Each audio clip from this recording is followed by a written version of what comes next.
Казвам се Лена Статева, преподавател съм по английски език в СПГ Джон Атанасов.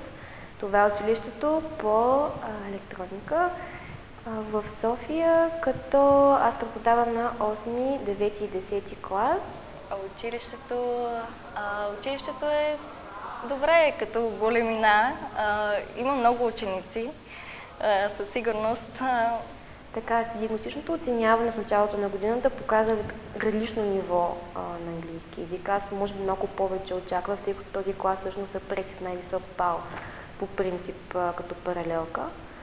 Резултатите бяха около 50%, като това оценяване беше паралелно с външното оценяване на края на годината, т.е. дава един доста обективен критерий колко знаят от началото на учениците.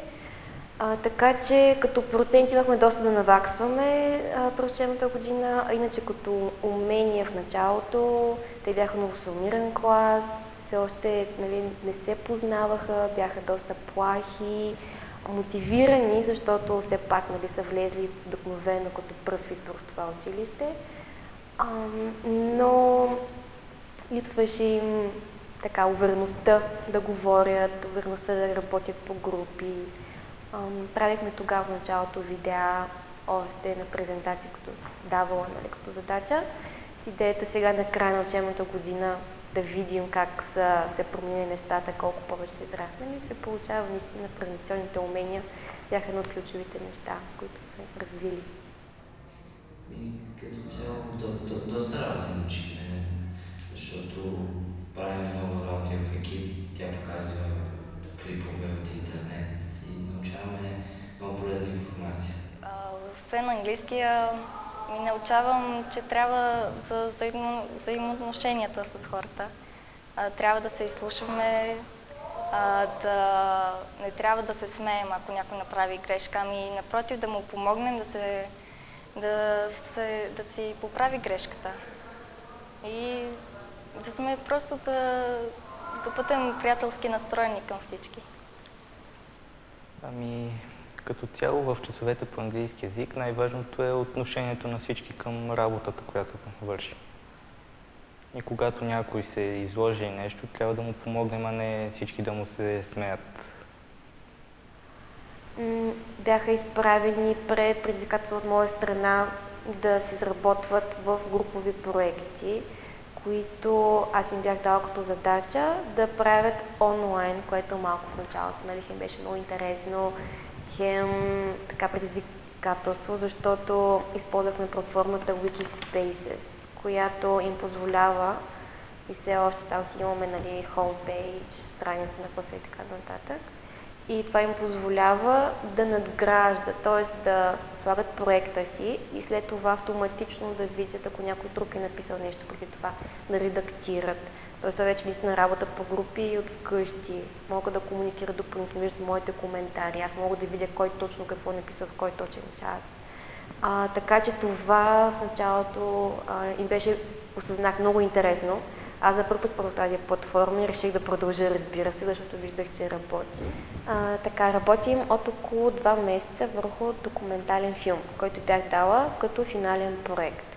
Идеята е, че учениците работят върху финален проект за всеки срок, който се включва като процент, голям процент от оценката им.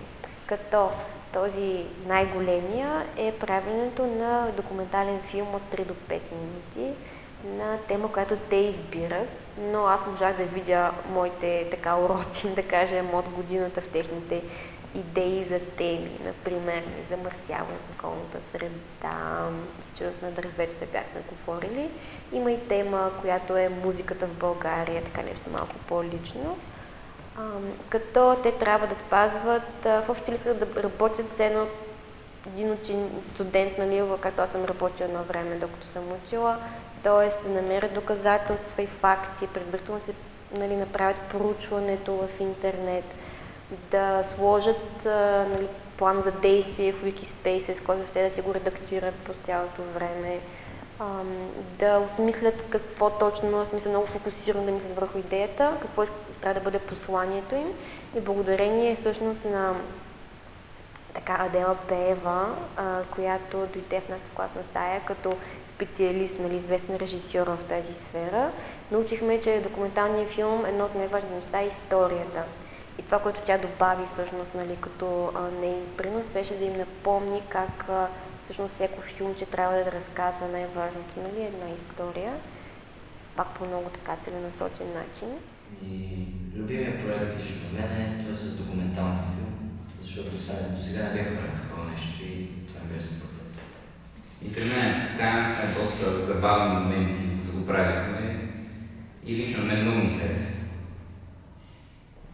Още от началото на годината с учениците се стараехме да даваме точен и ясен фидбек, така наречената обратна връзка. В началото беше много странно какво е, нали, това обратна връзка, но целта беше те да не се страхуват от това тяхната работа да бъде, нали, не критикувано, да бъде изказвано мнение за нея. Нали. Ако това е направено по подходящия начин, първо с нещо положително, нали, започваш, после може би нещо, което може да се подобри с идеята, наистина ти помогне това на теб и на останалите част, нали, от класа. И след това нещо винаги положително завършваш.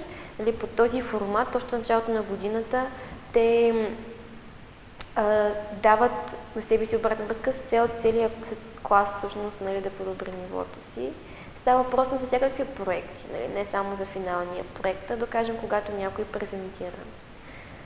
Дали са достатъчно ясни, дали говорят достатъчно силно, дали използват достатъчно жестове, дали гледат публиката в очите.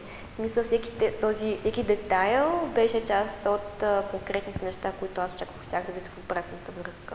Кое ми е харесало и кое не чак толкова, но важно е, нали, как да се подобри.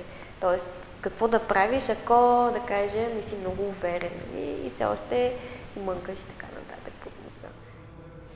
Така, когато някой ни даде обратна връзка, ние разбираме какво сме сгрешили и следващия път го правим по-добре. Тук няма какво да добавя. Казате. Важно е, защото така можеш да разбереш какво можеш да подобриш, какво харесва на хората, за да продължиш в този дух или, примерно, ако си направил грешка, да знаеш каква е. Това е много важно, иначе ако не знаеш как ще се поправиш.